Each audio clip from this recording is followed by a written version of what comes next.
Thanks, Mike, for the introduction. So, for this 50% defense seminar, for this conversation with Pavlos, to whom I thank for his presence, we will focus on a recent piece called Campo Amniótico, and with the topics that it raises, this build upon feedback piece. First, I will just do a brief introduction to my doctoral project. The starting point, it is an ontology and a series of concepts of the Argentinian composer and researcher Horacio Baglione. So I chose this starting point of composable space, which is very suitable to approach electroacoustic and mixed music. Composable space, so understood as a playground of objects, interactions, and operations that are constructed on various superimposed planes. As you see in this graphic, so you have two very important words in this theory, which is objects, network, and operations that form an operational set. It is important to point out that the object here is understood not just as a merely sonic unit, but also as an active entity. So we can talk about a sound, but also about a piece of code, or a compositional operation, or a set of codes. So it's a very flexible and wide way to approach. So from that, in my work, I have a kind of a first part on which I am addressing my mixed and electronic production, approaching a lot using these categories and focusing mainly in the symbolic granulation techniques and on granular paradigm. But the idea is to interrogate these terms and to see if how they shift, or if it will shift, and how all these procedures from my electronics and mixed music are transversing onto the another set of works, which is my second part of the doctoral project, which is mainly intermediate works. So that is the general simplified overall approach to my doctoral project. Today, for this defense, we will focus, as I told, on a recent piece, Campo Amniótico, and on the research that is related to this piece.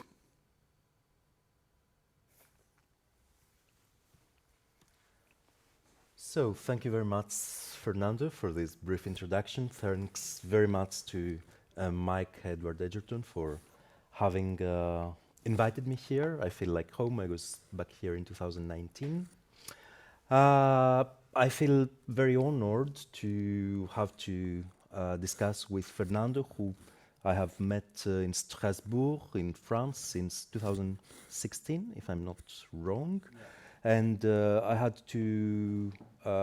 the chance to experience his collaborations with the ensemble L'Imaginaire at the time, led by another composer, Eric Maestri, and common friend. I was already quite impressed with what seems to be Fernando's ability to navigate very different territories in a sort of ludic and at the same time radical way, very often in his compositional output, extremely profound political ideas emerge, but in ways which are far from a discursive or sort of polemical ambience, I would say. And then it's the sheer sort of breadth and wealth of his output, ranging, as he already mentioned, from electroacoustic, then mixed pieces, live electronics, up to intermedia, multimedia. So yeah, it's quite interesting that I can mention here one of the first pieces that were really sort of a turning point to my perception of his work. That was Ragtime from the Avoidance series in 2015. I had the chance to experience also with this ensemble L'Imaginaire. It's a trio, and I just felt really enthusiastic about the way he would work with citation, but in a very, very sort of deconstructive way, sort of undermining at all times the object of the citation, and somehow opening up ways of rethinking critique, radical political positioning, and playfulness. And I'm very glad to see this playground term also. I don't know if he has borrowed it from Vagione. Okay, then it's a very good opportunity to sort of transfer our ongoing discussions and arguments about quite a few subjects and hot topics, like from cognitive psychology and his aversion to it, from complexity, from what else? Of course, political discussions all the time coming up. But it's quite interesting, and I think it has a much wider epistemological meaning to say here that approaching those issues in this table would need some sort of common ground. And what I bring to this table is essentially my own role as a performer, musicologist, and technologist. As Mike already stressed, I have dealt a lot as a pianist with all sorts of complexity, starting with the more symbolic-based complex écriture, writing, up to what I consider the real essence of both symbolic and other forms of ecologically framed complexity. So basically musical performance as a complex dynamic system. And this is where I think we have a lot to discuss concerning his Campo Amniótico. Then I've dealt also a lot with the field known as embodied cognition, so the role of embodiment in our cognitive processes and creative processes. And this is, again, a very hot topic that we will be discussing. And last but not least, it's my preoccupation with human-computer interaction, with technology-enhanced learning, and how eventually those new technologies, interactive, and the idea of interactivity in general can be inscribed and used as an analytical tool for Fernando's work. So this graph already he showed from Orazio Vagione, the composable space, is an entry point to this sort of interactivity discussion. Yes. So this one, thank you, Pavlos. Coming back, this graphic is from an article from people that I know from France, which is Alain Bonardi and Joao Swilinski. Okay. And about the quotation, I think that the quotation, is from Vajones, but I think it's in the same, I don't know if it's a kind of a sentence in that the translation is mine. I remember that they in French they use more the word field, but my choice was to use playground. Okay, so it's That is your my choice. Okay. that is my choice. Not the sentences, but the translation. Okay, so thank you. And yeah, the other thing is there is a lot of reasons because Pavlos is here. That is my choice, but one of the strongest is his field of expertise. So, which is embodied cognition and interaction, human-machine interaction. That is that is the why, and of course it is related with the topics that raise Campo Amniótico.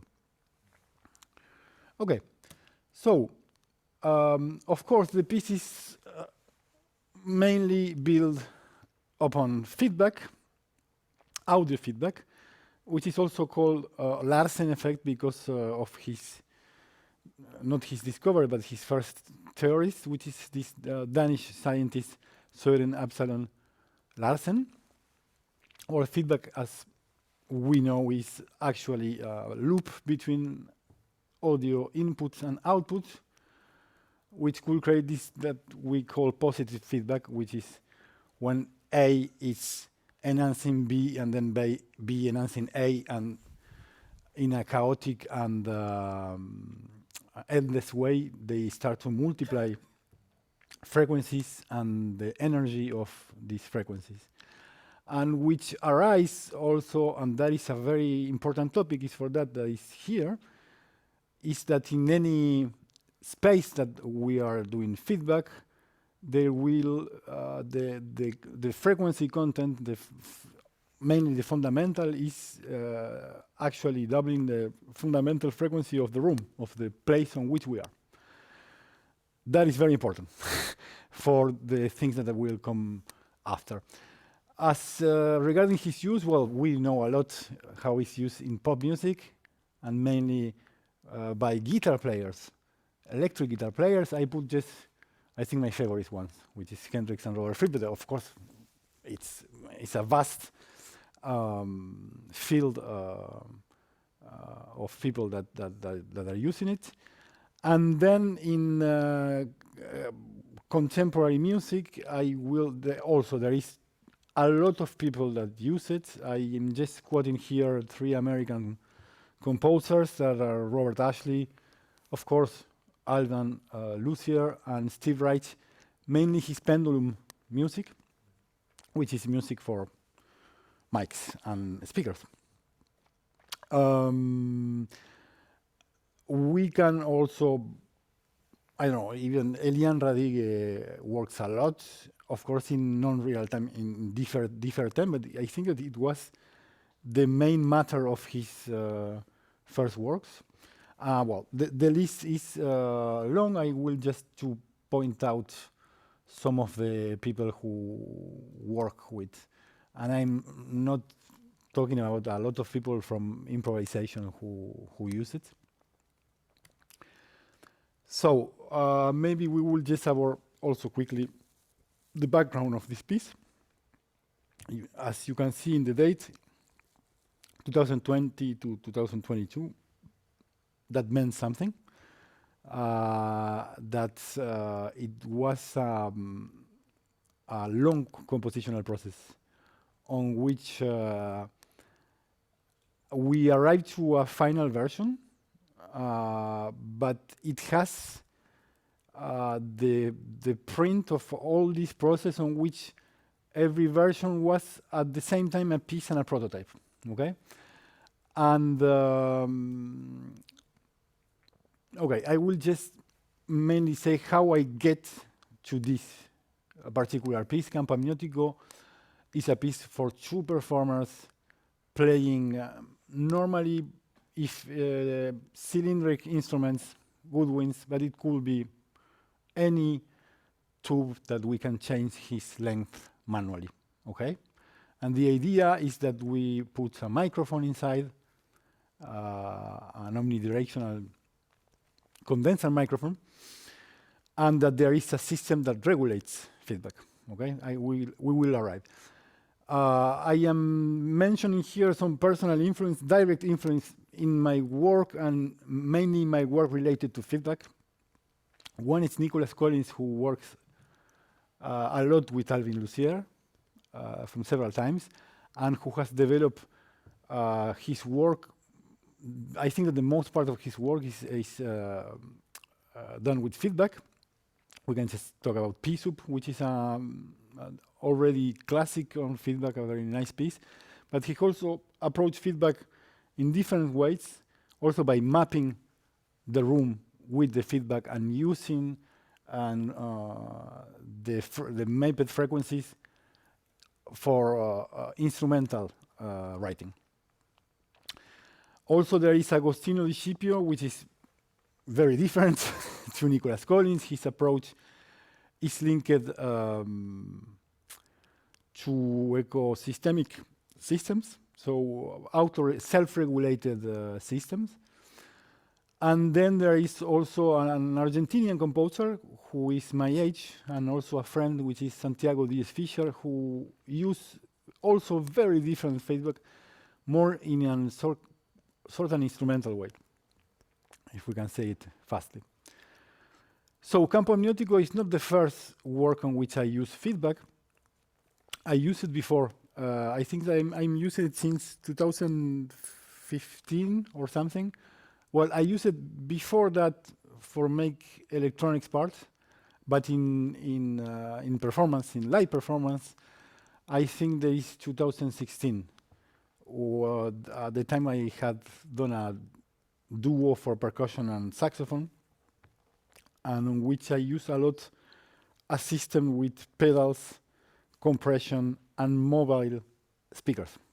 So I think that the main background is that I was interested in have an instrumental feedback. So feedback which could use by performance, and that's I try to approach in several different ways. In this particular duo with the mobile speaker, I was notating mainly gesture and not results, of course, even if I had an idea of the possibility of the results. But of course, the main point that arises feedback is that it's unpredictable, and that we are composers, and that we pass a lot of time making scores, which are, I mean, the map of our ideas for the performance, the place of the symbolic, if we can say that. And so I use it also in other pieces on which there were also instruments and electronics, and there was also, I mean, feedback was another orchestrational tool, if we can say, another instrument. But I had since a lot of time the necessity of challenging me and try to arrive to do only feedback, only build it on feedback piece, instrumental feedback piece. And so when it was also with the Strasbourg ensemble that used to lead Eric, so they approached me for a new piece. We collaborate regularly. We are artistic partners and friends. And I told them that I was interested since some time to do a feedback piece, and we agreed in doing a flute and saxophone duo, which are both fascinating instruments for doing feedback. So it's in that way that it starts a very long trip with feedback, on which along of these 2 years, I was shaping the dispositive and the score.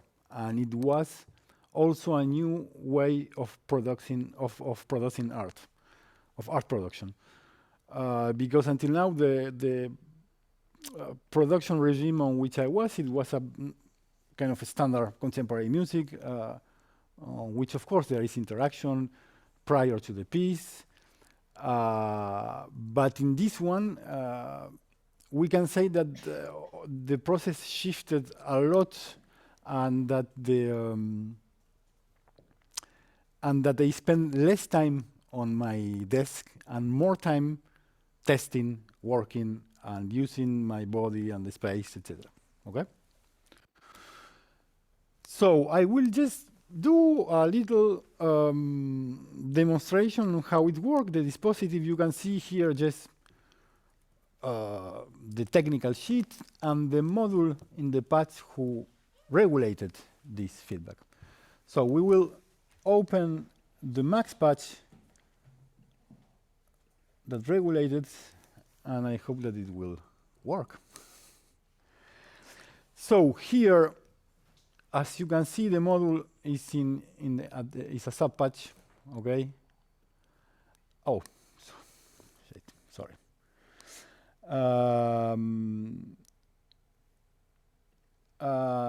In this sub patch, it works very simply. I will explain it very fast. It's when the signal is arriving very fast. We have a measurement scale of dynamics here, who is going from 0 to 1, and it detects when it's going very fast to the maximum, and when it's the case, it subtracts volume on the signal. And also in the opposite, when the feedback maybe starts to very fast fade out, going to the minimal, so no volume at all, it reinjects an amount of volume. So that gives us regular and sustained feedback that the players control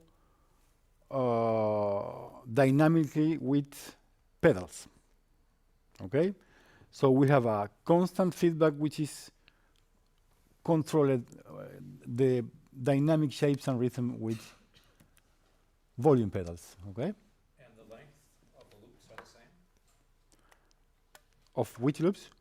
The feedback loops, because you say they repeat. Yeah, that is part of the. I will arrive that to the score. The length of the loops is yeah. There is a kind of a talia, so a unity of looping which is regular. Yeah, it changed one or two times. Okay. Okay. So sometimes it can take some time in arrive, and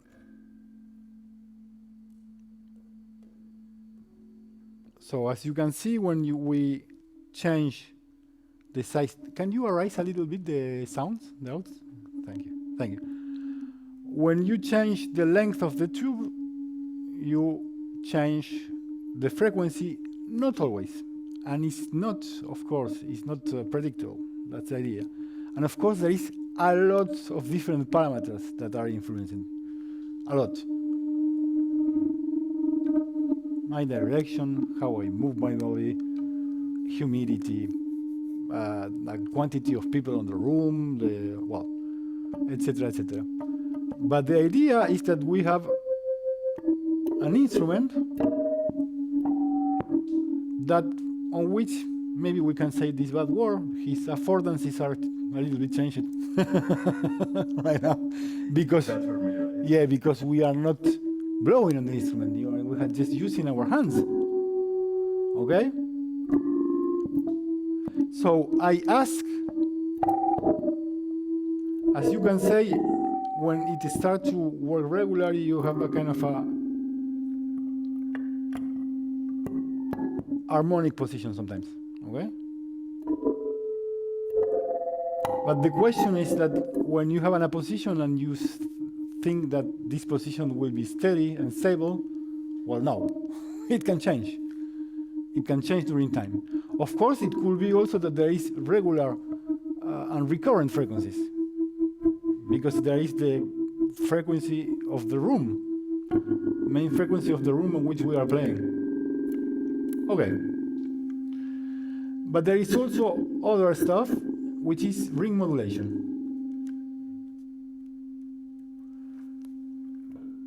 Sorry, I need to.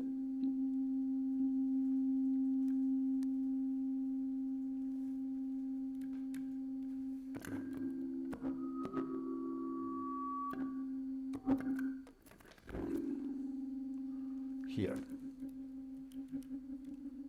As you can say, this vibrati, this kind of vibrati is the ring modulation, and when we start to, this is controlled by low frequency oscillators, and when the frequency of these oscillators rise a lot, we start to having, of course, lateral glissandi bands.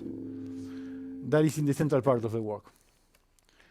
So that is the instrumental dispositive of the work, but then in the composition there are other things.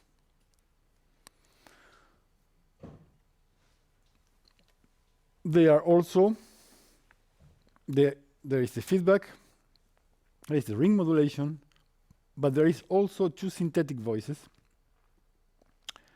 which are reproducing the text of Bruce Naumann's work from I think from '85, whose name is Good Boy, Bad Boy, who has a particular characteristic, which is kind of an iteration, regular iteration of words, and is shaped a little bit as in a list, and there is also looping. So it is not a casualty.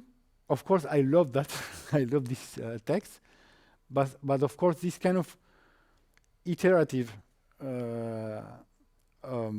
quality that it has, it serves me a lot for my purposes. Okay? No, sorry, we don't have. It's a long text, but sorry, I forget to reproduce the text. Maybe I will see it later. The thing with this text is that it's sharing the same output than instruments. So the volume of the text, of the output of the text, is also controlled by the volume pedals. So in the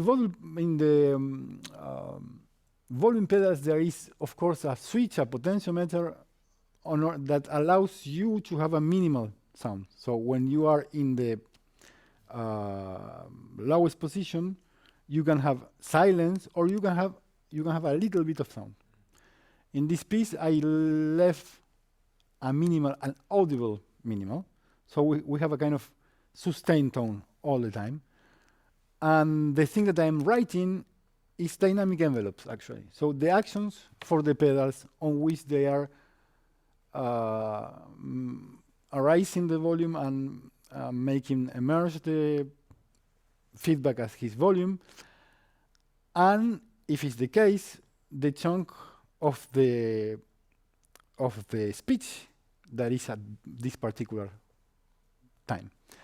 We will come back to this system because it's also central to the work. So the genesis of Campo Amniótico, it was actually this all these things that I just talked about. They led me to this idea of doing this feedback piece. But when I take the decision to do it, that was just a decision. I didn't imagine that the process, it will be so important to me, and that it will, I don't know if it's changed, but at least enlighten a lot, not just from my compositional preoccupations or insights, but in the actual physical process of composition, the times on which we produce, the time regimes on which we produce, they change a lot. So I spend less time on my desk and more time testing and playing and meeting and also talking, because I had tested different system for controlling feedback. I started with simple compression and multiband equalization and filtering, of course, because of course there is ways of changing and also avoiding this recurrence of the fundamental frequency, which are used normally in all this microphony technology in order to avoid feedback, which is this notch filters on which we will just silence this chunk of the frequency, the fundamental frequency of the room. We are shifting it. Well, these systems were very nice. I had a lot of kind of multiphonic sounds on the instruments, very nice kind of multiphonic sounds, electronic, but it was also very dangerous, because at every time that, of course, that we change, it was changing, and we couldn't really control the volume, which was the main problem. It was controlling the volume. I imagine, because while playing, there is also some phenomena, but they are not recurrent, or they are so complex that I couldn't, but on which we can manually stop the feedback by using just when you are using just compression and not this system that I use.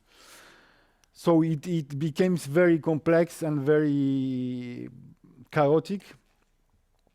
I use a lot of the sounds that I recorded, but after the first, that was more or less a different layers of this system arrived to his premiere, which was in Pinerolo, in an Italian festival near Torino. And for this premiere, I used this system, and it was very, very accidental premiere, actually. And also when you are coming back very fast, and we were also coming out from the pandemics, so it was a particular moment when you are coming back to your normal production regime. You have not too much time to interact with instrumental players. You have just a few hours with the whole, and you must be very effective. So this kind of work, it just doesn't fit this production regime. But at the same time, of course, I wasn't happy, so I start to dig a little bit out. I knew by talking with friends and seeing a lot on Nicholas Collins, because he's very generous and he gives the patches. He doesn't, of course, shows how, because everybody has to do his own system and approach feedback, because that is part of your compositional work. This technical part, and normally in composition, composers have this kind of division between technique and creation, on which, and because of there is an institutional way of working with that, on which, yeah, we reproduce still a kind of Fordist models of production, on which we are dividing parts of a chain. I think this approach is impossible for this kind of work. And I heard that Nicholas Collins was doing something as real-time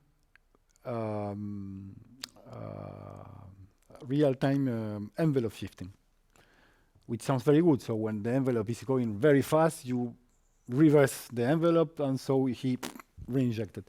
But of course, I never couldn't really reproduce it. I searched and searched and searched, and my solutions were too complex and not very effective for my own desire, because I have a precise idea. I wanted a sustained feedback, instrumental. And so I talked with a friend, which is computer genius, which is Andrea Agostini, which is one of the creators of Bach. And he guides me. He helps me in order to get a very simple, well, not simple, but yeah, very effective one. module of feedback control. So that was when I arrived to the last string of versions, okay?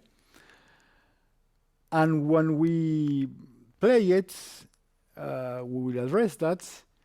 Well, it's a process on which I will just maybe say this word to just advance, a process of acceptance, okay?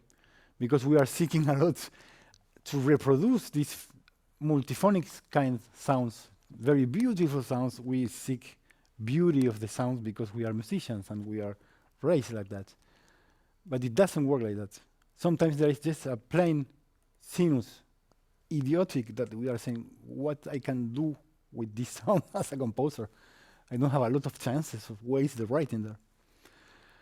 And of course, the performers were very frustrated, you know, because they were playing and saying, "Wow, this sound is awesome," but I just changed my position, and there is no more sounds. I have this, so I reach a kind of a transcendental state on which I say to me, "Okay, I understand right now. The material is that, and I have to shape dynamics." That is my main ground of composition, of writing. Of course, the compositional process is way more complex and includes a lot of other things which are in difference with other pieces, traditional mixed music. We are shifting the place of composition towards of composing interactions, composing the dispositive. So the conception of the dispositive is the first or main act of composition in this piece. So imagine the dispositive, work with the dispositive, and try to create an ambience on which we can give a playground of interactions to the performers. And that sounds kind of hermetical at the beginning. I mean, far away from our education, very far away. So I will show the first examples. You are also free to, whenever you want to jump. I'm still on the presentation, but it's okay. We will see a little teaser of the piece that we have made in Villa Medicis last year.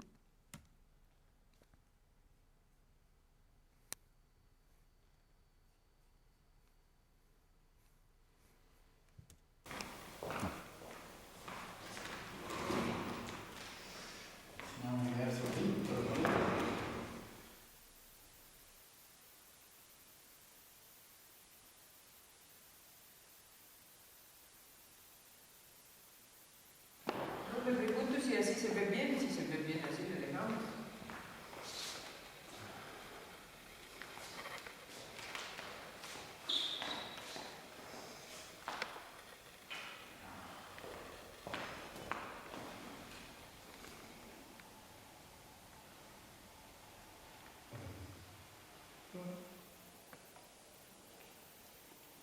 Playing a plastic trombone. O sea, si es tan aleatorio como ayer, lo que podemos hacer es más o menos seguir el solfeo y que las notas van a ser un poco más bien un solfeo rítmico más que Aquí ya empezamos a hacer menos. y todo esto lo hacemos legado. Entonces solamente posiciones. Posiciones. Entonces ahí nos Ahí perdemos. está Ahí es donde nos perdemos porque no está el cue. No tenemos acordes. No tenemos el cue de. Pero aquí tenemos que... Sí, claro. Entonces, Hay una especie de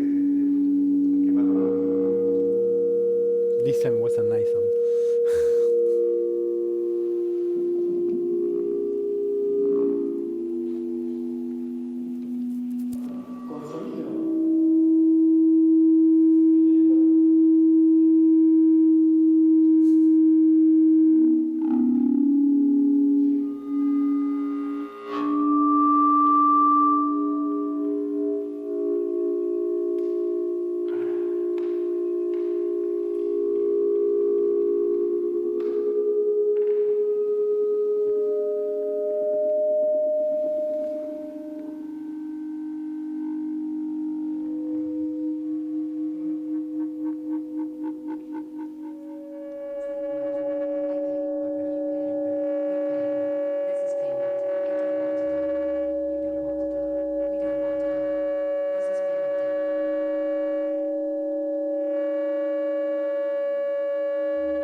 well, we have a second one which is very short, and this one is in Geneva, so in other room.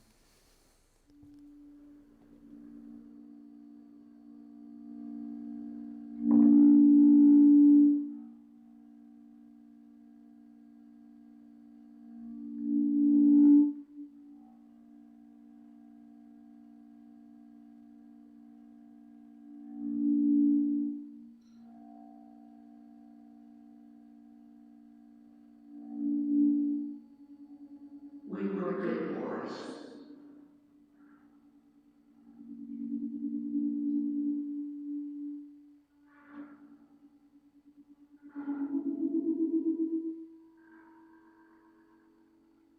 That was good.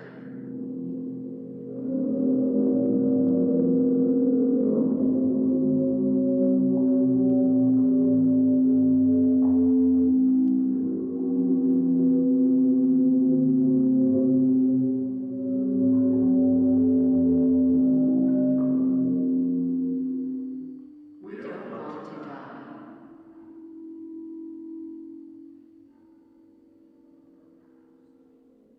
After the Villa Medicis? No, No, before. That Yeah, was prior. Okay. So you can see that the dispositive, some things of the writing and the levels it's much and the more voice. sophisticated in a certain way. Yeah, so it's changing because I mean, it felt too electronic to me, to live electronics, and the idea is to try to work with this mechanical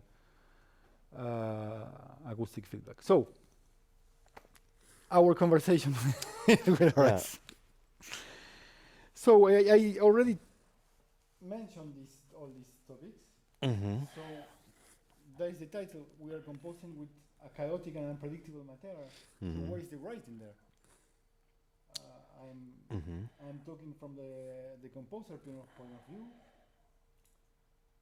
Well, as I told at the beginning, the centrality of the compositional act it shifts toward the conception of the dispositive and the idea of composing the interactions within this dispositive. Okay. The mere definition of the dispositive in this piece is already critical because everything is dispositive at the end because it comprehends, of course, the physical instruments, it's not sounding. Mic. Yeah. Ah, sorry. Yeah, maybe my mic is disconnected. Maybe you. Yeah, I Maybe you turn it off. sorry. No problem. Sorry. So, as I will tell you, the dispositive is, of course, the physical objects, but it's also the room and mainly the performance body also. And so our process of composition right now is focused on how the interactions could work. And so, in this case, I'm more composing a framework, and I'm trying to work with few parameters which will be central to that, and we will come back to that because these central parameters that defines a lot of things. So the definitive tempo of the piece, actually, which is there is a reference, but it can fluctuate because there is, of course, the response of every whole, of every dispositive, which is changing. And so also the time, the latency and the time on which the sound will emerge. And all that, it will define in situ the velocity and also the final duration of the envelopes. Because I use kind of a regular notation on which I'm just putting the rhythms on which the pedal is actioning, but there is a kind of agogical freedom on it, okay? Agogic is to be also situated. Can I ask a question? Yes, please. So all rooms are very complex in terms of their acoustics. Yes. So do you go into the space and you measure the different modes that exist in different locations in the room? Or No, it's empirical. I mean, it's empirical. We have, of course, I have a module on which I can, a notch filter on which I can shift if there is a recurrent frequency which is not allowed in other frequencies to come out. No, I'm not doing an acoustical study of that. so it's just your ear trial and error? Yes. Okay. Yes. It's our ears. It's not just mine. It's that the thing is that we are deciding, all the three of us. And of course, it raises a lot of questions. Is for that my research, it is with Mauricio, which is one of the performers, which is also a researcher, because the composer point of view and the performer point of view start to, I mean, the frontiers start to blur a little bit. And that's great to me. Huh?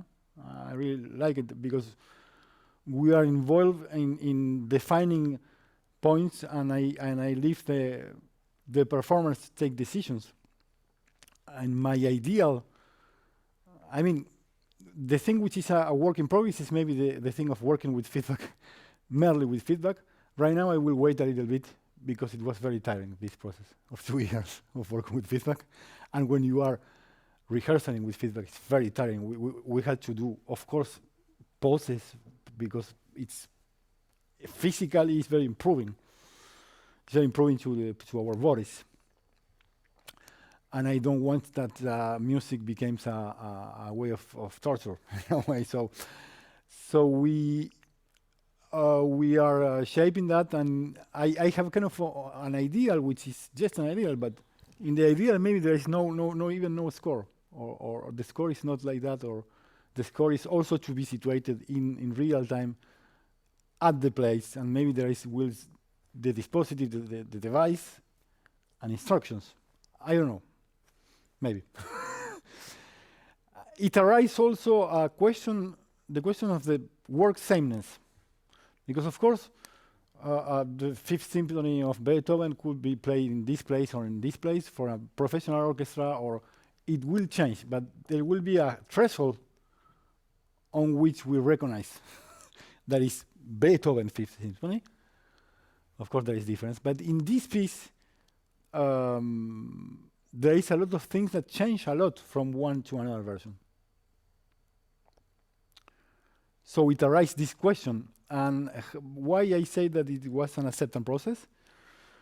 Acceptance process to me that I got that it wasn't about sound, about the beauty of sounds, about this, because it's very easy to get lost in a kind of an hedonistic way of.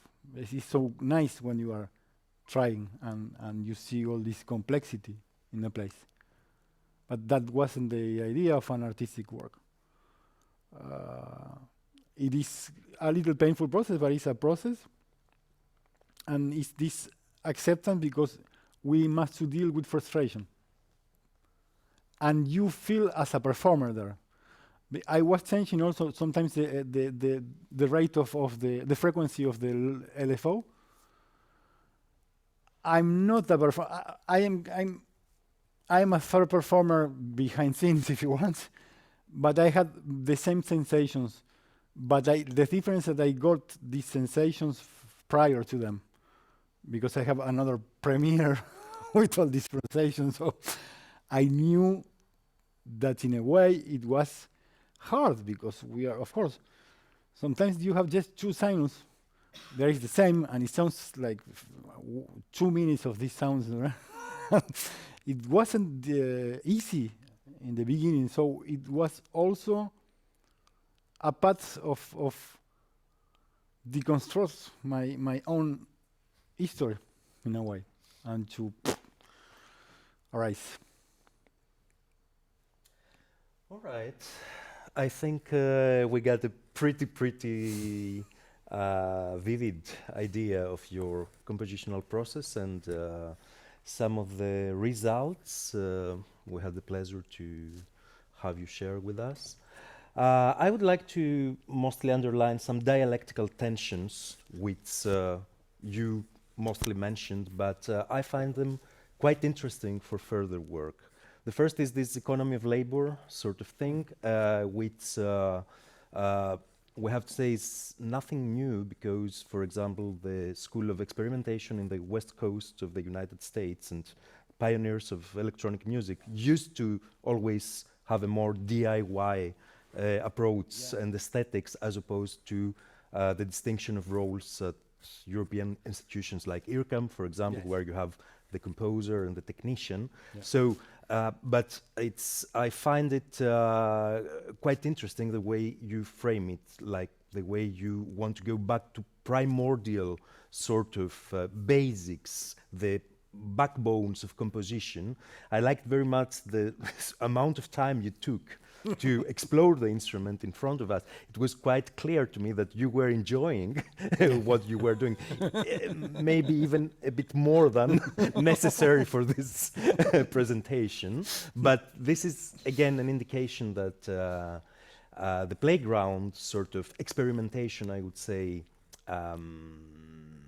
aesthetics and this idea of composing interaction, so putting in place not only symbolic but also physical elements, is there at full work. Now, the tensions I was talking about, though, are alive and kicking, are very existent. For example, the presence of a musical score which gives us a fixed timeline, no matter how elastic this timeline might be in performance, is in direct contradiction to all the sort of openness and unpredictability eventually you want to get from the piece. So this is a basic conceptual problem, not in the sense of problem to be solved, but an aporia, you know, it's somewhere you need to not necessarily give an answer, but you need to address that. And of course, you mentioned that maybe there could be no score, but then again, that begs the question of other forms of representation, because you do create an experience, a very, very physical, embodied, in space, situated experience.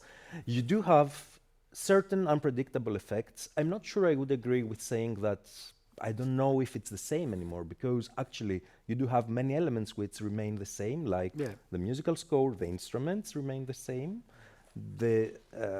Of course, the room changes, but the performers are pretty much the same. And the performers are also very, very still, even if they have sabotaged their usual ways of interacting with a musical score. They said at some point, it was quite impressive in the video of the Villa Medicis, we get lost because we don't have a cue.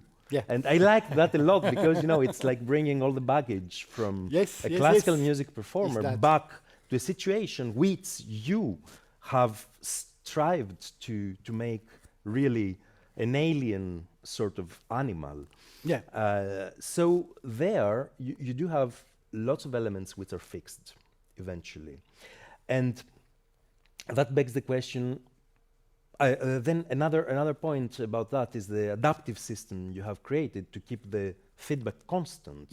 What about if that was out of the equation, no adaptive system and an openness to the real chaotic, you know, raw sort of primordial feedback situation, just an idea. But then all that begs the question, if someone says composing with interaction, and that actually turns into a mainstream direction, I have to cite here a very recent book by Marie Ballman, by the same title exactly, Composing Interactions and Composing Mappings between Elements. And there one finds exciting ideas about the codification and not only the implementation of those things. Also, I have to cite a book by someone like Thor Magnusson, Sonic Writing, whereby we also sort of go beyond the idea of symbolic writing or writing as something else. So my question to you would be, like, what are the ways that you go back to representation, codification, the symbolic, because you are a composer at the end of the day. You have not abolished your agency. You, the same applies to the performers. The performers, no matter what they might be doing, they have not abolished their agency in this thing. Yeah, We don't yeah. have a playground. We don't have a totally unpredictable space. We do have a dynamic system, Yes. but dynamic systems have state spaces, have variables, can be mapped Yes.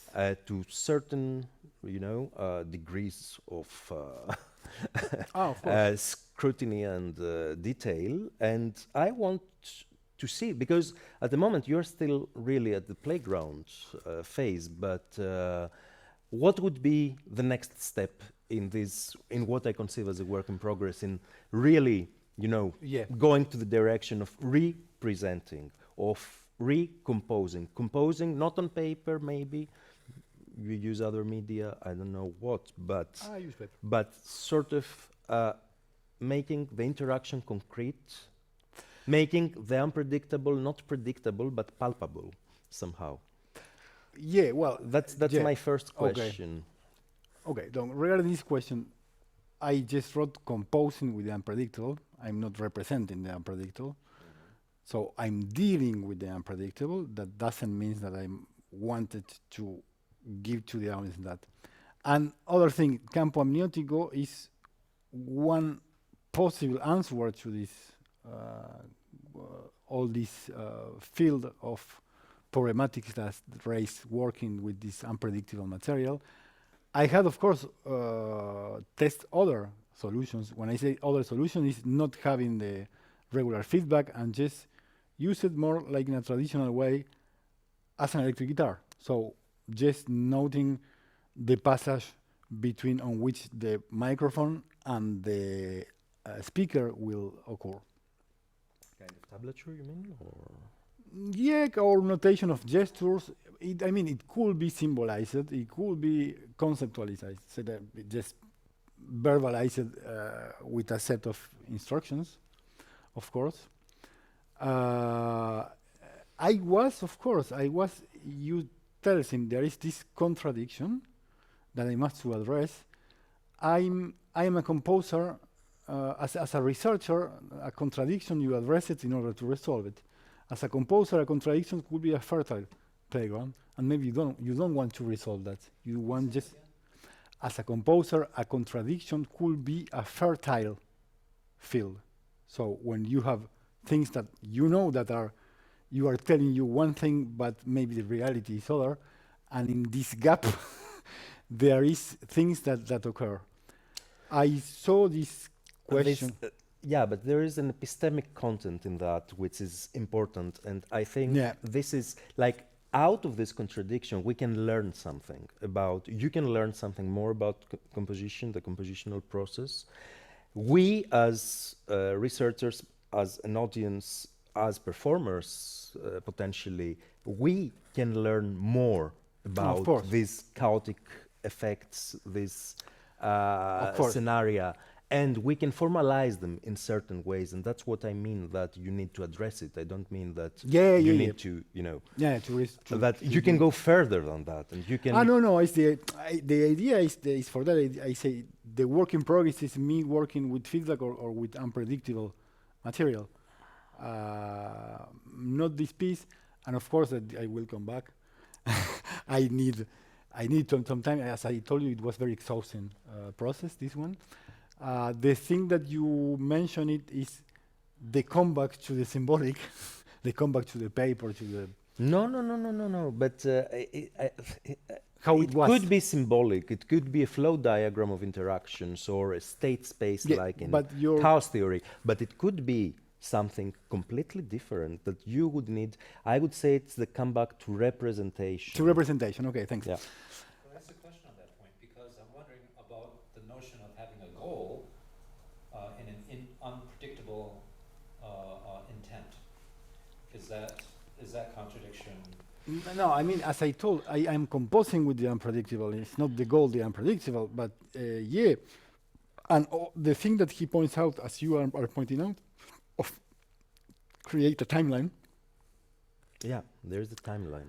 There is It's like a straitjacket in this case, You want to be free, but you have a straitjacket of a score and the timeline. My question is, are they compatible, a goal and unpredictability?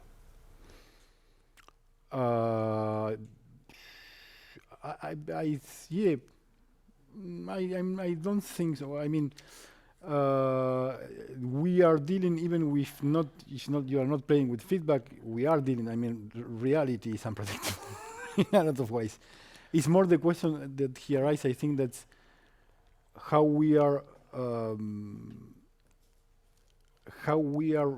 Well, in this case, he says representing our ideas in order to give to the performers or to perform ourselves. I don't know.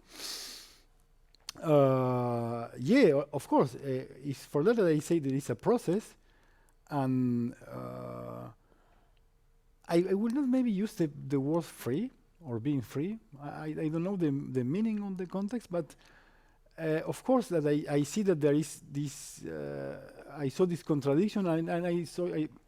To myself, I told me, well, I have an history, and it's still strong, and the main thing with that and with composition, to my point of view, is time, and how we organize time, how we count it in my particular neurosis, which I have this kind of tick of counting time, and that it comes also for a kind of a post-structuralist education that I have, because education in music. I'm telling when we say a post-structuralist education in music. What's that? I want to go and enroll for that. Okay, just right. Yeah, the thing of thinking on parameters. The parameter thinking. Why is that post-structural and not structural? That's structural by default. Yeah, if you want. I maybe was meant in maybe post-serialist, if you want, but linked to that. I mean, okay. I was raised, or I learned a lot of my métier, of my savoir-faire, by studying a lot of compositions and composers, but I study a lot of Lachenmann, a lot of spectralism, so I was used to count time and to deal with processes which were measured, okay, and to deal with profiles and with morphology and with variation or proliferation or stuff. But as you told you, I didn't abolish my agency. But of course, it has a lot of consequences on my. I will say before that I say my regular activity, my standard, my old activity, but to my activity in general, of course that it has. The question of representing all that is an ongoing, I think, to my grave question, no? It will never stop. And the interesting part to me as a composer is not just dealing with that, it's addressing, is making mistakes, and having contradiction and so forth, but it's a chunk of the work on which sometimes we are addressing it directly and sometimes we are not addressing it in composition.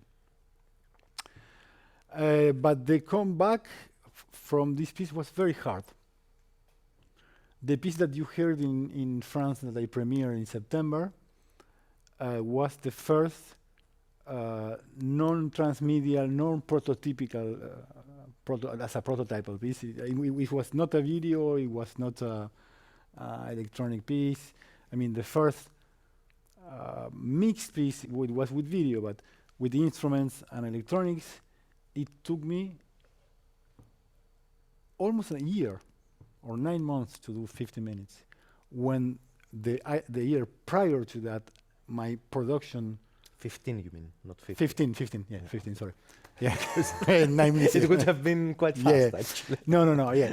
9 months for 15 yeah. minutes, it could be, sometimes it could be take more, but if I contrast that with the year prior to that, on which my explosion, well, it was also the pandemic. There were so many different. The pandemic as an amniotic field, yeah, basically. it was actually the pandemic, the amniotic field, and it was in residence. So my production explode. I just compose not just Okay. a lot, but very different media-based pieces. And so my comeback to my regular and to representation was, and I'm saying just the emotional point of view, very difficult. Very, very difficult. Yeah, it makes sense Big- because really here you are entering into some new territory, and that's quite clear. But Yeah. that's why it becomes interesting. Another question is, I feel that your work with the performers, like, was the performers' process quite similar to yours? Because the way you describe your positioning is as if you are sabotaging your own, you are short-circuiting your own automatisms, similarly to the way you do with the performers. How did they perceive it? So what do you expect from the performer in this situation? Is it just, you know, experimenting and listening and sort of activating an action perception loop, which is somehow a bit more, has a sort of lower resolution than the high resolution we need to play sort of virtuosic music? No. Or is it some other sort of virtuosity you want to emerge out of this process eventually? And what's the somehow, I don't know, in those two videos, I might be terribly wrong, but the listening process of the performer wasn't palpable for me, wasn't perceptible. I don't know why. Maybe I'm to to blame for that, but I didn't perceive it somehow. I thought they were just reading, you know, the notes, and they were not really listening for things. Well, there is a or there is a 30 seconds extract, the thing that you I said. know, but it's still the extract you chose to Yeah, represent of course, the but work. I chose it because Come of the words that you raise up. They are saying these things. Mhm. We are getting lost. We don't have Yeah. have cue there. Yeah, We must to decide that. yeah. They are in this particular video. They are calm. In Mhm. other situations they weren't, but it wasn't. Mhm. There So was. there is some stress and some tension involved there. It's not this idyllic was- sort it of emerged. Walden-like for all No. I didn't have. enjoyment of nature, right? No. I didn't have a conscious expectations on performance. Actually, it rise. Mhm.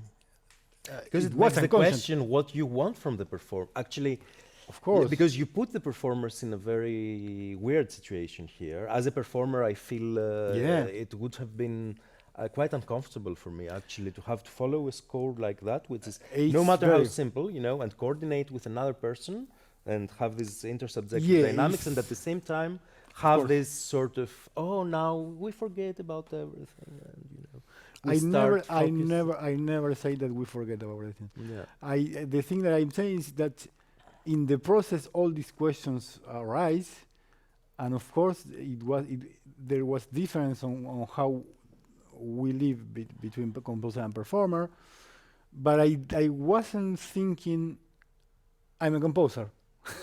We expect of the performers that they normally that they play. We sometimes even, I don't say that they eliminate, but we are not very democratic about your agency. It depends on every players, but I mean, we know, of course, there is agency. I always wait for an interpretation. That means agogic, that means a lot of different things, of course.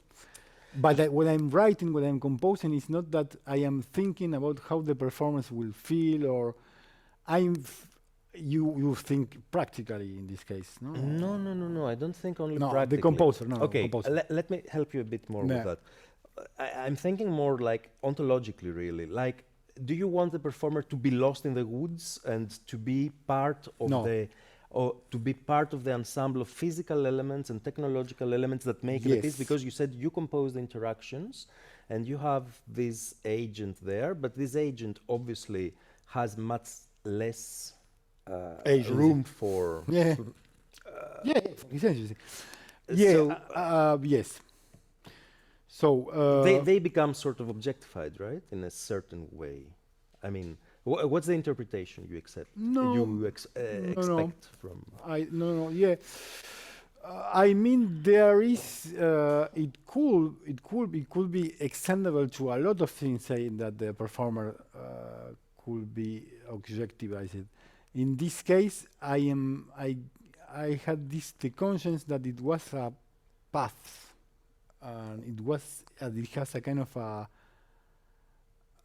ritualistic or transcendental outcome on the path. It's for that I talk about acceptance. And yeah, there was the expectation that we will shift our position, and as you say also, the margin of our agency, because also my agency was very limited, of course. So that was the idea, but my intentions in that size emerged after. When I start to say, okay, I have done IRCAM courses, and then you are used, well, that is too general, but in my case, I was pointing real-time electronics or sometimes fixed, but the interaction human-machine was very fixed. Everything was notated. And of course, there was the room is for that. We use live electronics for interpretation. So how to interpret the score, so the symbolic part. But in this case, yeah, I think that after that, I told me I am trying to do something in which the relationship with technology and with the instrument, with the tools of technology, is it's less reactive, it's harsh, and is limiting a lot our field, but at the same time, it gives you a kind of insight or introspective stuff, because of course there is part of the piece on which is very difficult to hear which is your voice. There is a stereo piece, no? So there is one to the left, one to the right, and they could have regarding the size of the hall, monitors, and you have you are near to your speaker, but it's really not easy in the beginning of the piece when you have these rarefied events. It's easier. You have the timeline. You can more or less count being true. But when they start to have the 5 positions that are sounding more and more in time and occupying more place in time, it becomes more difficult, because you have also the lateral bands of the amplitude modulation. In this process, of course, I start to clean some of the stuff and clarify, and you have the voices that start to be more present, even if they are in the background. So there is a lot, and you don't have, your ears are perturbed. I mean, there is a perturbation of that, and saturation, you mean, or perturbation. Your perception is difficult to hear. What are you playing? So in the central part of the piece, and you don't have, when you are, I don't know, playing a tutti with a lot of instruments and everybody is playing loud. Maybe you feel your instrument, but the overall sound is difficult to distinguish. But you have your body and your gestures that you learn for several years, and you can grip on that. Here, no. You don't. They do. They are cueing and course. they're using pedals. Yeah. Of course you do. I mean, they do it. They have a They feedback. I mean, haptic feedback from the instrument. They have everything. There is a perception loop. Yeah, but the sensory But motor. listening is not. Yeah, but that. So okay, sorry. That perturbs your normally acquired sensory motor prediction that you have. It's not the same. Of course that you have your agency. Yeah, of course you have. I'm sorry. I'm exaggerating if you want. But it's not the same. Oh no. Your years of studying is not the same. You must do. For that, I say there is frustration and there is acceptance, because all that there is a lot of parameters that and main parameters that are to be situated. Well, every score, of course, is to be situated, but you have a lot more of clues. Here, when you arrive, you rehearsal, but even when after the rehearsal, the room is full of people, so the response, the haptic feedback of the response is changing also. So you have are something to dealing say. with uncertainty. Oh, sorry. I have something to say here, but let's open to Yeah. Sorry, Mike. Yeah. our I want to audience. follow up on what Pavlos was saying. Yeah. In an unpredictable situation in which you have the two performers who are playing with the feedback systems, Yeah. are there any outputs that are not allowed? Well, yes, because there is a Good. And there is a field. what would an example of one be? I could be exaggerating saying that they cannot throw the instrument and against the wall. Or of course, there is a set of actions. No, it could be that in the process there is some things that maybe I will change if there is a recurrence of one frequency which doesn't happen. But it could happen that in some moments you have these 5 positions that you are seeking that they are not, there are 5, so it's 5 fingerings that could change because they maybe during the process of the piece they react differently. But you are trying to grip to these fingerings if you want. And sometimes maybe there is too much of a recurrence frequency which erase every difference between the 'Cause I think that's kind of part of what Pavlos was getting at a little bit. yeah, of course. So that's what the composing part we address also. There is other topics. Maybe I will just continue with a little comparative example. So that is the beginning when we play here in Malmo last year.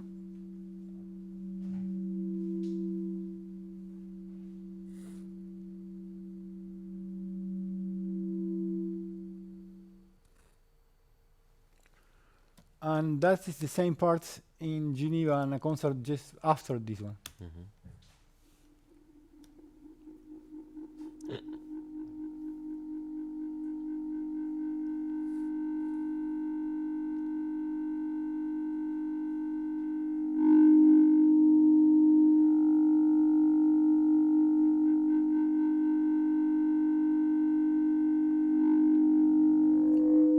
Was there ring modulation before? No, no. Here there is. That's feedback. That's only feedback? Yeah. Okay. And I use ring modulation because there is a recurrent, well, that is a phenomenon who came back a lot is battimenti, this vibrato that happens is for that that I start to use. But you saw my scores, you also saw my scores. To me, writing that and leave it like that was very traumatic the first time. Very traumatic. The wideness of the score was really, really different, really difficult to accept that the score has just that. Well, there is also other parameters that we play. They are there. Is the legato part or not, which means the transitions between the pedals and how deep is the in the first part they are just slightly, and then they start to go further and further on the margin that they have. So we can arrive to this part. We have already addressed it. Yeah, there is, as you say, there is a temporal line.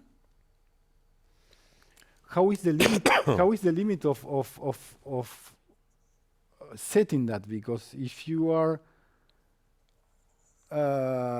doing something on which it means that you will gather people together and offer something to hear or to see, you are just setting a situation. And even if it's indefined, you are setting also kind of a time frame. Because you are not saying we will meet one day, I don't know, and it will finish in a moment.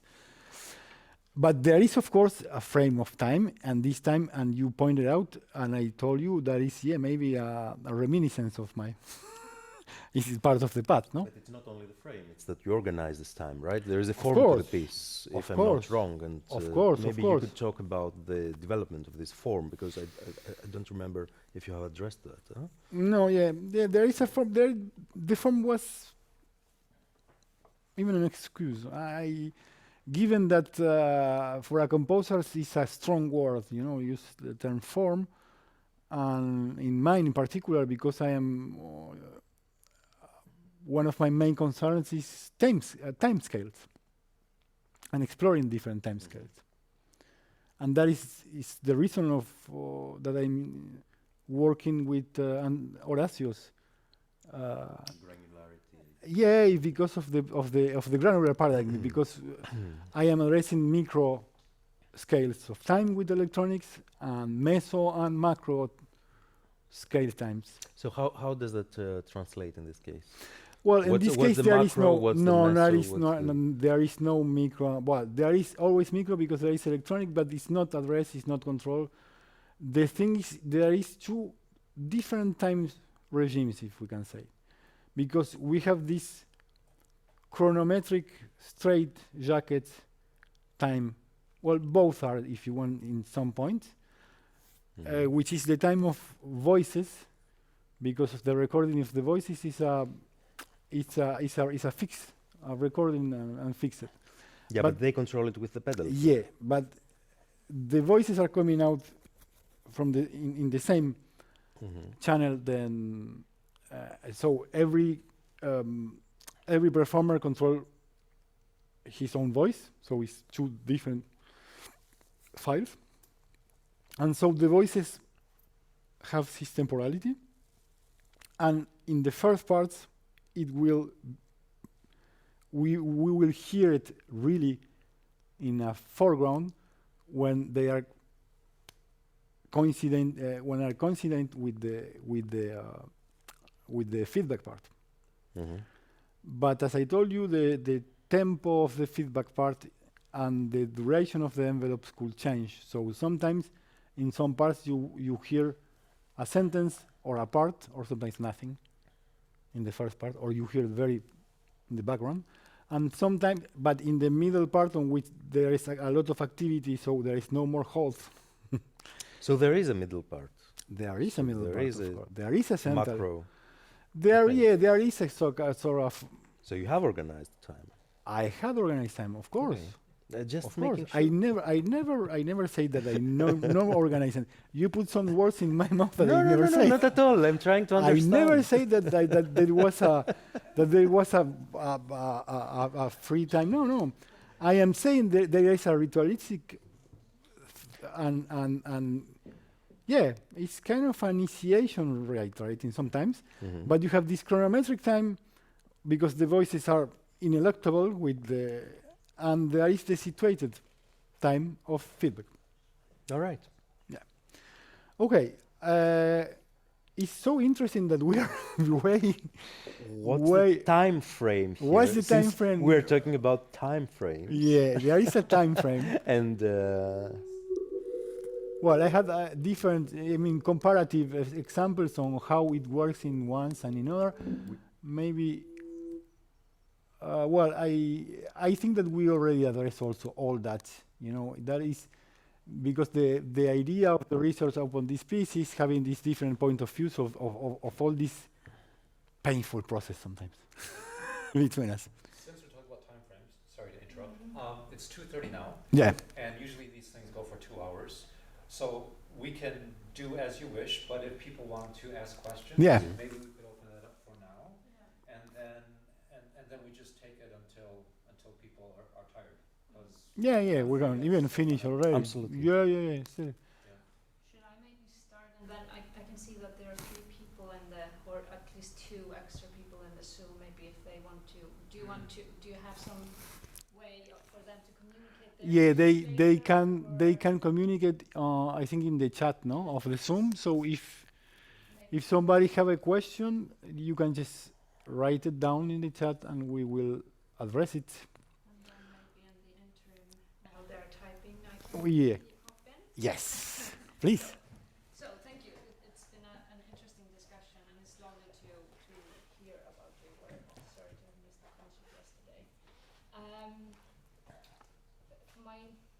Wait, they will give you a mic. Oh, okay. Watch out with the feedback. So that they and I perhaps want to start on the end where you were vocalizing. Of course, you have interpreter in trouble as a phrase there, but being an interpreter that has sort of been having already done these things where you are reconfigured within a system and so on, and gone through these processes. But what you were describing about your incredible uncomfortability about the score that you had created, that you had been pushed so far away from your usual agency, I choose to interpret that score was very much part or the result of the intentionality of the technology. Yes. So this project is very much sort of positioned within post-phenomenology. Yeah. And if we talk about Aite and there is a world and so on, I'm getting sort of slowly to my, well, not a point, but perhaps a point of discussion.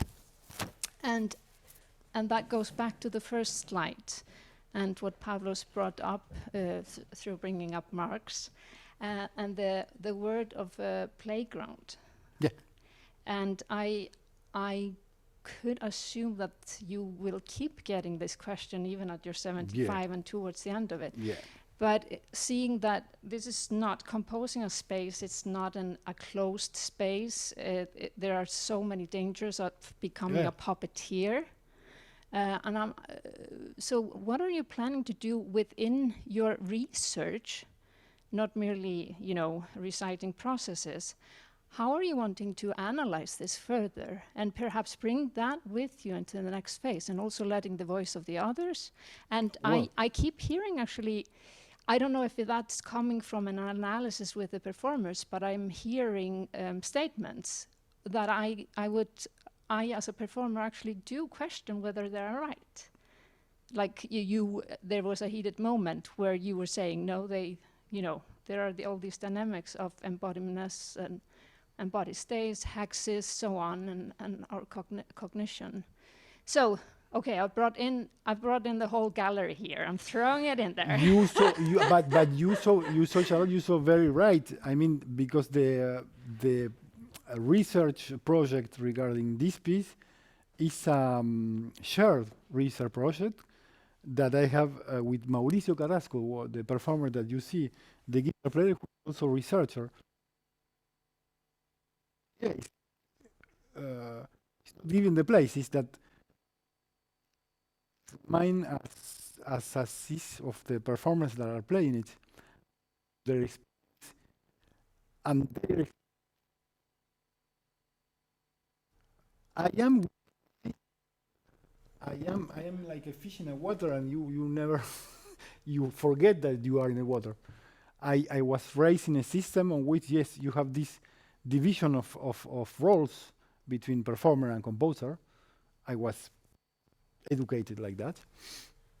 And within this process, it's not the first time, of course, that I that I think about that, but in this particular, there was a lot of topics and problematics raising. So this phrase, interpreter and trouble, is a Mauritius one. It's him that declares that he was in trouble at the beginning doing the piece. I was in trouble the first time that I gave the score, but once that I accept that, I was very happy actually. There was kind of a sense of a realization. I don't know why exactly, but it was difficult because, of course, there is always this question regarding in our relationship of musicians, this question of power. Okay, this question of that we are over you, and what is your agency and what you can do. I mean, it was one. I think that I remember Ravel saying, or I don't know if it's true or not, but my piano teacher saying me, "Oh, you are playing true rubato here," and you know that Ravel tells that the best interpreter is the interpreter that plays the notes that I wrote. And that was a phrase that it was. I don't know. I don't think that was the first piano teacher that And it was the interpreter that told that. Okay? Just say one small sentence there, which goes back to what Mike said before. I won't take much time. I think there is an artificial dichotomy between what you are trying to do there with performers and, of course, as a composer, and to basically all the rest and what you define as education, tradition.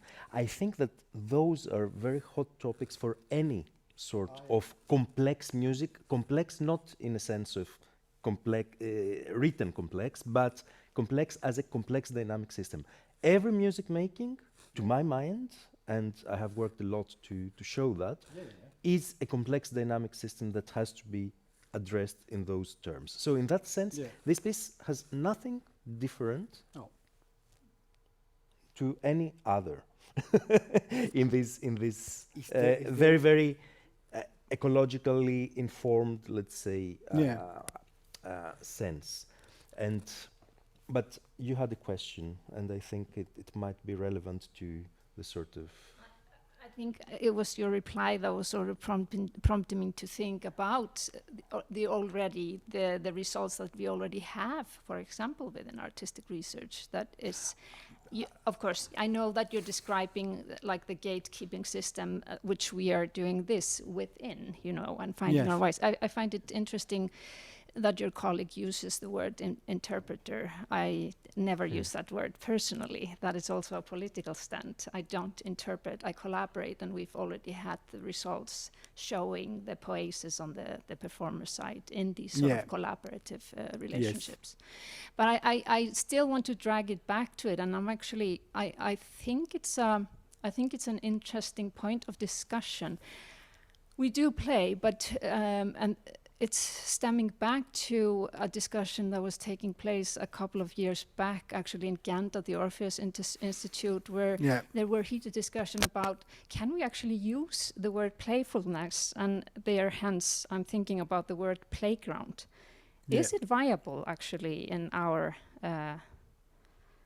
times? And giving the already given results from a lot of research projects, you know, playground from whom? You know, what playground? I just want to bring it up as a topic of discussion, because I think it's... well, and this particular word was used in the context of defining the composable space, so no in the context of this piece. So he bring it the same word back in the research project that we are. But you have it on the front slide when you're introducing. What I introduced my general thesis. It must to be defined if we are. It sounds so light, but it's a very heavy term. Eventually, somehow it's very it's paradoxical. Yeah. Well, it must depend. To me, it depends on how I will delimitate my work and the collaboration with others, because you as a performer or collaborator, of course you work by yourself, but you are you totally there is a big chunk of your activity that is being with others, no? When you play, of course. Not me. It's a part. It's not the biggest part. The biggest part, I am alone working. Yeah, but still, because of your embedded cognition, and it's nested, your cognition is of course. You're always actually in contact. So although you're alone in a physical space, you're always working in connection to... Yeah, of course. But of course it's nested, and we have the representation, but it is a playground. What we're defining, it is easy to define the whole system on which we are interacting. Everybody, I don't know. Is this a playground? No, maybe not. It's not a playground. Okay, It could be a war zone sometimes. It depends. The question is that digital technology today which is accessible to a lot of people, change very fast a lot of things in our in the world, no? In our field, also.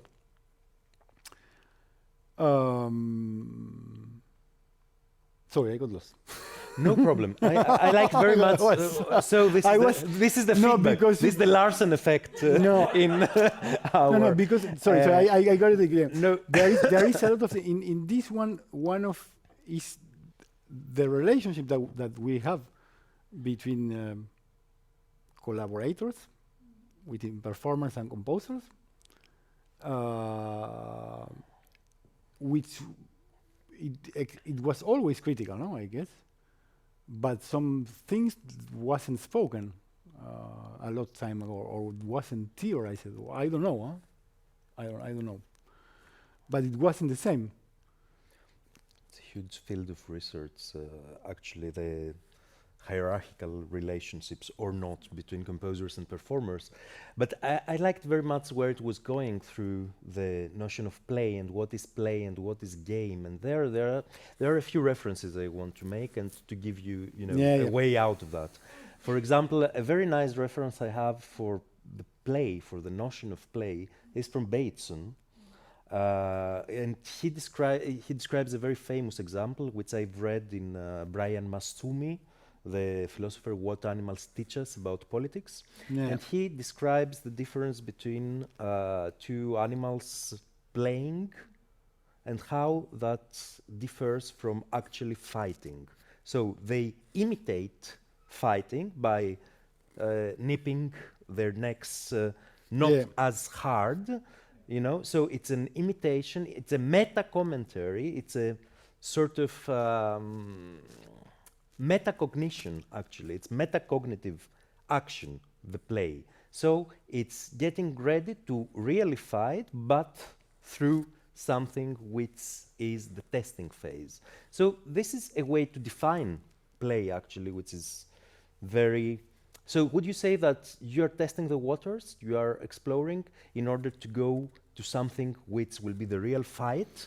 I don't know. L'extension du domaine de la lutte. De la lutte, yeah. Sorry, I sorry, but my all this seminar that I was, it wasn't focused on this particular word. So some things I don't know how to respond to you. But I think this word captures a lot from your own experience with the piece. It's vital because it encapsulates actually all your lecture and all that you have shown here. Yep. And I think it's amazing that you use this word.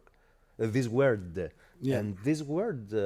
can be invested with many meanings. Because this is one definition of play. Another definition of play in game theory, it could be something totally different. It could be really some sort of Xenakis-like battle already there. So there are many ways to look at the playground. The playground is not such a but you choose self-explanatory. You choose Gregory Bateson. I think that is not a coincidence. No? Why? No, I mean, if you no, choose it to was quote just in my mind. Bateson, it's not a coincidence, no? I'm writing something on ludic but I mean, ludomusicality. We are talking about feedback, and of course, the ecological approach is normal to link it. It's of like course, but there is also the question. I was mainly thinking also about this question of the player and how he interacts with the tools and the machines, the instruments, if you want. And I am sometimes the question of motion captation, and the rest, and how we are, how I perceive that we are addressing it, is the thing that we were discussing. That we were in the discussion. I am always because I need to know more, maybe, no. But I have this kind of I feel untrustful to this approach of the prosthesis on bodies. I don't get it maybe right now, but I have this sensation of superhuman behind that Okay. on That's some of interesting. this approach. So that the final body of the performer is a super body with a lot of technology within. Are you thinking of like where is again just like where is the word superhuman coming from? Easy sensation. Maybe no, I don't must to mention a sensation. No, but by seeing some pieces So, with a so lot in your of okay. digital technology onto the body, and a body which sometimes has so many, like a cyborg, Mhm. basically. like Mhm. a cyborg. Yeah. Yeah. So I what- didn't want. I know what I'm talking about, but I don't want to quote something because I know there is some limitations, and that there is big topics there, big hot topics, and some of them I don't have an answer. I don't even have some questions, proper questions of some of them. But that's important because so your work positions itself against this superhuman Yeah. as you decide. There is a it question of is. fragility here, yeah. Exactly. Yeah, of But something this which is fragility, fragile. okay, but this fragility could exist also in a superhuman Yeah. situation because very often these Because sensors it we is. might be using are very, very untrustworthy or give chaotic effects Okay, or indeterminacy or in new complexity. For example, you get Yeah. someone like Klaus Karl Hübler who explored all these sort of parallel impossible actions that are indeterminate. Michael Edward Edgerton has written the best book on voice and vocal techniques that are really fragile. So there are many ways to get, this fragility. And Yeah. I'm, to be honest, I have hardly met people like musicians, either performers or composers, who would be advocates of a superhuman extension. Nobody, no, or- but nobody, but and I think at So the end, I'm wondering I about. don't know, but our about our real relationship with with the world in general, with technology in particular, is always way more fragile than we think as Mhm. humans. Absolutely. We have this positivistic credo that we can't, so we can manage technology, and so we can. I mean, we think nature as a addition of resources that we can manage, but then we have this ecological catastrophe that is telling us no, you don't manage this relationship. Mhm. Your place in this relationship is not central. You are not the master of that. Mhm. You are in a relationship in which you think that you are a master, and you are provoking your own extinction. No, I'm maybe saying slogans, but of course it is within all of these things. But it is in research. I prefer to address some things on which I can maybe not reproduce some of the thinking of the great authors in research or in other fields, on artistic research or in other fields that sometimes are reduced to slogans. You know? No. I think that the real, if you like, question here for research is to never be reduced to anything or to never finalize some sort of final statement, because there's always, especially in artistic research, that's it's for that they are avoiding some things, but when you are discussing, there are some words that come. I mean, and you are defining these things, so and it's impossible to avoid them. But well, yes. Sorry. I mean, the thing that it emerged also was this, because we were talking with the collaborators in the process. Yeah, and there were, for saying in a plain word, one time rather the violin player said, "Oh, I just studied in a Soviet system for 20 years, and I rise with this kind of work, and I'm doing that with my trombone." And I think, why I studied 20 years for arriving here? So even in this context of joking, this question of the sensory motor prediction and this situated interaction that arise, because they are troubles, they are perturbances. And until now, we are just testifying that in the research.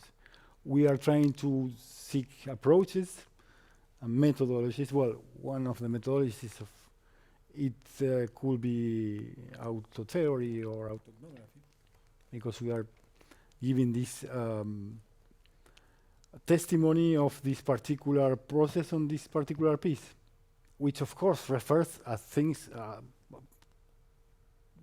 to, it could be, it can refer to other pieces that are dealing with similar stuff, of course, but we are talking about this piece and about this process and how we live it. So along that line, are you able to talk about how you might want to do research on that piece? Because right now you're describing your point of view, but a research project ideally will question that point of view. Yeah. And so are you able to talk about what kind of methods you might want to use, or what kind of thing you might be after in conducting research? Well, on there this? is three Because different this is paper like projects. one of the points of the... Yeah, of course, there is three different projects. In one of them, there is this idea of giving testimony as in an autoethnographic, with an autoethnographic methodology or lens. We, as you know, were trying to seek alternatives to the embodied cognition approach. Alternatives to the embodied cognition approach, what that Yes. means? Yeah, so maybe not talk. What's not the embodied cognition approach? Because there are so many. It's Yeah, well, I don't know. no, but, I don't know. But I don't know. but what would be I don't an know. alternative to an I embodied? don't know. There is. I mean, I have these ideas. It's for that we were exploring Mhm. post-human authors, Mhm. because this idea in which the anthropocentrism is no longer Okay. there. So there is the relationship between the human, the non-human, and the environment. Okay. It's a possibility. The Mhm. ecological approach is also other. Mm-hmm. I don't know. It could be. I don't know. In any case, I don't know. I will fight over that in every in every time that I will try to do something. It's the part of it's the frustrating part of artistic research. It was actually a very beautiful moment when I was listening to what you were playing, and what can happen with these things is that the sound object, it changes, and actually some, like the length of the sound event, or if we call it that, how it can change in these circumstances. And it made me think actually of Stefan Östersjö and his Aeolian guitar, where he actually puts his guitar into a very different sort of configuration, you could Yeah, I don't know. I but never he- saw it. Yeah, but he's written some about it, and he has actually used stimulated recall in that perspective to describe Mm-hmm. what happens in this reconfiguration, could say. So Yeah. that might be, for example, Yeah, but an approach. that is the thing. That the point is that you need to narrow down a little bit the topics, Exactly. and there is And so the seminars. yeah, of course, but there Yeah. is. Yeah. I mean, it's impossible to touch a lot of Mhm, questions, mhm. Yeah. and all of these questions raise Mm. others, and it's impossible to not Mm. refer to them. That reminds me. Yeah. And you can't do anything. But it was, but you know, I spent a whole year, and I have hours of recordings of talking, and I have, I don't know if gigas, but I have a lot of docs on which I wrote, sometimes notes, sometimes texts. But at the end, we don't have anything definitive. Mm-hmm. Part of the process, we're sharpening it as we speak. Of course. But it's for that when it's very fugitive sometimes. It's very, when you think that you are narrowing down one thing, it's shifting to another and creating other networks of problems. No? Yeah, and that can be very fertile. I mean, I don't necessarily see it as a problem being fugitive, but trying to capture this sort of movement, inner movement and Yeah. outer movement, that's and register it and then frame it and turn it into knowledge. That is the objective of artistic research or research Yeah. creation, or how one would like to name it. Actually, when I hear you talking about that, I remembered of this roboticist Rodney Brooks, who said the famous motto, "The world is the best representation of itself."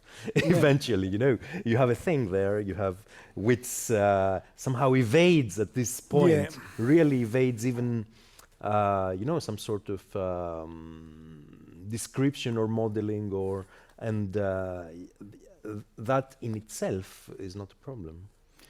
We just keep coming back to hustle, but but there is still mental images. Well, yes, that is there is the difficult part is always because I felt at the beginning of this year that both activities start to feedbacking, and until now it wasn't the case. But it's not always the case. Sometimes they are dichotomic. I feel that there is a dichotomy between my artistic activity and the other. But as Mike told me often, when we are creating or doing art, we are doing research. No? So in order to compose, I need to do research. So it's the most part of them is maybe known. There is a big part of non-verbal. Well, there is always talking or words, but it is not. I mean, I can respond some things. I will not say unconsciously because I am conscious, but there is some stuff that my answer is on in the pieces itself, and when you ask me how was your expectation of that, I don't know. All these ideas emerged after. When I was playing and when I having this resistance of my own creation and my own relation to the others involved on the process. Would you even consider involving actually the audience, the reception part, in your research, like making a study of how listeners respond to those ideas? Because that would be an interesting way to get away from either the first person descriptions, which are your descriptions, or the second person's intersubjective descriptions with your performers. Maybe ask, you know, the listener of this Yeah, situation. normally it's a thing that I must to pass through a lot of ghosts and truthful stuff.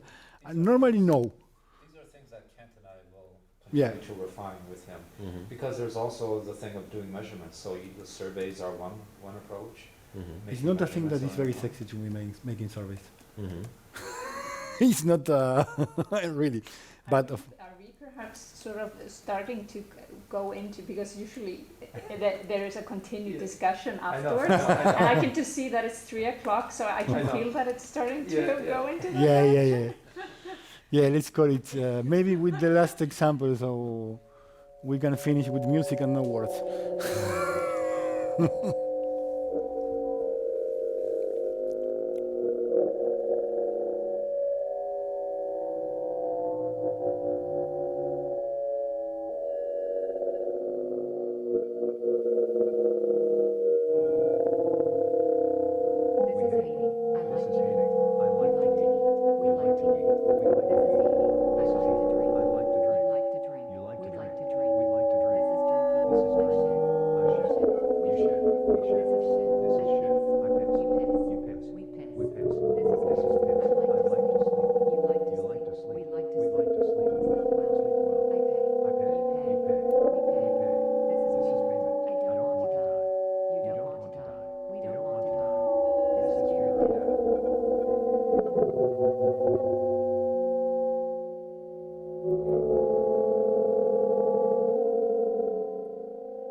this is the last one.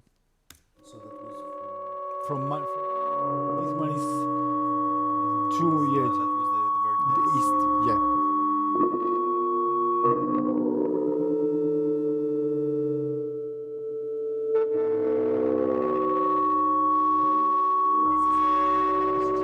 We like to eat. This is eating. I like to drink. You like to drink. We like to drink. This is drinking. I shit. You shit. We shit. This is shit. I piss. You piss. You piss. This is piss. You like to sleep. We like to sleep. Sleep much. I pay. You pay. We pay. This is payment. I don't want to die. You don't want to die. We don't want to die. This is fear of death.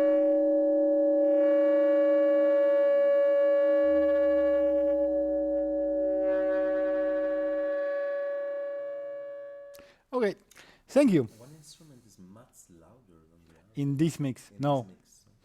no, it's not the instrument. Actually, It's- it's it the, was, it's the really ring the- modulation. Okay. After this performance, I changed a lot the balance. Okay. The ring modulation is less Okay. present and the voice is a little bit more. Okay. So, any more? Are we done? Do we have any questions from our No. virtual audience? No, there is No no question. question for the audience, so Okay. maybe we will call it. Okay, so Thank you so thank you very much. much. Thank you. Bravo to you.